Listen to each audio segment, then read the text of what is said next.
श्रीगुरुवे नमः। चैतन्यं शाश्वतं शान्तं व्योमातीतं निरञ्जनं नादबिन्दुकलातीतं तस्मै श्रीगुरुवे नमः।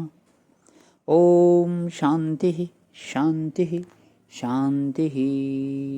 प्रणाम भवन। मांडुक्य कारिका प्रवचन व तथ्य प्रकरण से स्वामी श्री अखंडानंद सरस्वती जी महाराज का दिव्य ग्रंथ, जिसमें हमारा मंत्र नंबर 13 की व्याख्या चल रही है, पेज नंबर 122 से आगे करते हुए भगवान। तो यहाँ पे बात चल रही थी कि राजा जो है कैसा हो। तो स्वामी जी कहते हैं कि तो यह आत्मा जो है यह प्रभु है। प्रभु का अभिप्राय यह है कि आंख ने कहा कि चलो यह देखने के लिए, तो आंख की बात में आकर वहां चला न जाए, स्वयं देख ले कि वहां जाना उचित है कि नहीं, धर्म है कि नहीं, हित है कि नहीं, तब जाए वहां। मन ने कहा कि यह भोगो, हाथ ने कहा कि यह करो, कर्माध्यक्ष हाथ है, दर्शनाध्यक्ष नेत्र है, यातायात मंत्री पांव है, तो खुद विचारवान होना चाहिए, किसी की बातों में नहीं आना चाहिए। तो उपाधि से संतुष्ट न होना माने राजा केवल राजकुमार की बात में, महारानी की बात में, दीवान, कोषाध्यक्ष, सेनाध्यक्ष, धर्माध्यक्ष की बात में फंस करके वही काम न करने लग जाए, उसका स्वतंत्रता बना रहे। तो यह जो राजा का स्वतंत्रता है वही आत्मा का स्वतंत्रता है। कर्मेंद्रियों ज्ञानेंद्रियों के चक्कर में, विषय के चक्कर में, मन में रहने वाले राग द्वेष के चक्कर में, किसी मनोरथ में फंसी हुई बुद्धि के चक्कर में आत्मदेव को नहीं पढ़ना चाहिए। एक स्त्री ने अपने पति से कहा कि चलो दिल्ली चलें। पति ने पूछा कि क्यों भाई, आखिर दिल्ली क्यों चलें? तो उसने 20 काम बताए, पर मतलब क्या था उसका कोई यार दिल्ली में था और उससे मिलने के लिए जाना चाहती थी।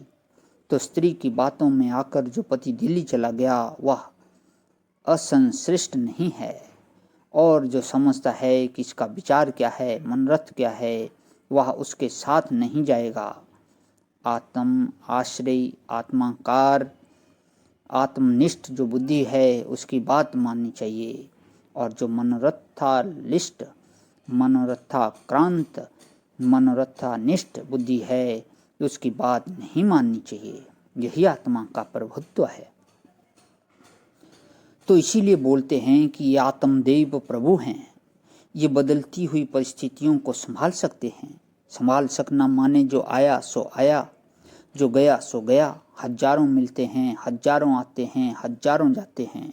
सृष्टि का यही नियम है। आंख कभी खुली रहती है, कभी बंद रहती है, जीभ कभी बोलती है, कभी मौन रहती है, पाँव कभी चलते हैं, कभी बैठते हैं, हाथ कभी काम करते हैं, कभी नहीं करते हैं, और आत्मदेव एक रूप साक्षी है। इसी को बोलते हैं प्रभु। प्रकर्षेण भवति। स्त्री का आत्मा भी प्रभु है, पुरुष का आत्मा भी प्रभु है, सबकी आत्मा प्रभु है। तो बोले कि ये क्या करते हैं?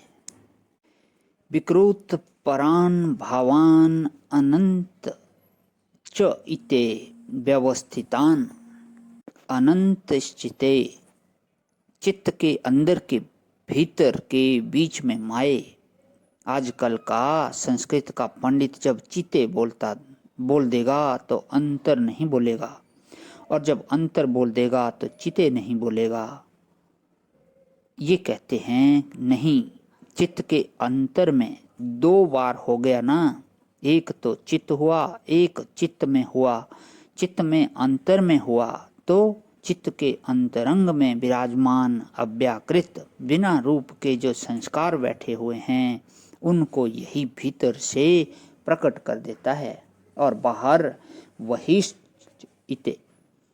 यह धरती, पानी, आग, समुद्र, शहर आदि जो हैं इनको भी यही प्रकट कर देता है। सारी बाहरी और भीतरी सृष्टि का निर्माता भीतर बैठा हुआ आत्मदेव ही है। अच्छा, पत्नी किसने बनाया, पति किसने बनाया, यह पुत्र किसने बनाया, भ्राता किसने बनाया, पिता किसने बनाया? पिता प्रत्यक्ष नहीं होता, बनाना ही पड़ता है कि ये हमारे पिता हैं। माता भी प्रत्यक्ष नहीं होती, बच्चा जब पैदा होता है तब उसको क्या पता कि कहाँ पर है, किससे पैदा हुआ, क्या मालूम पड़े। माता पिता पुत्र पत्नी पति स्त्रु मित्र या सब संसाराः मनसा कृता, अपने मन की गढ़ी हुई दुनिया है। बाहर भी यही गढ़ रहे हैं और भीतर भी यही गढ़ रहे हैं। तो सामने कपड़े का पर्दा नहीं, रंग नहीं, तुलिका नहीं, हाथ नहीं, और अद्भुत तस्वीर बना देते हैं यह आत्मदेव। प्रणाम भगवान। आज विराम। ओम शांति शांति शांति।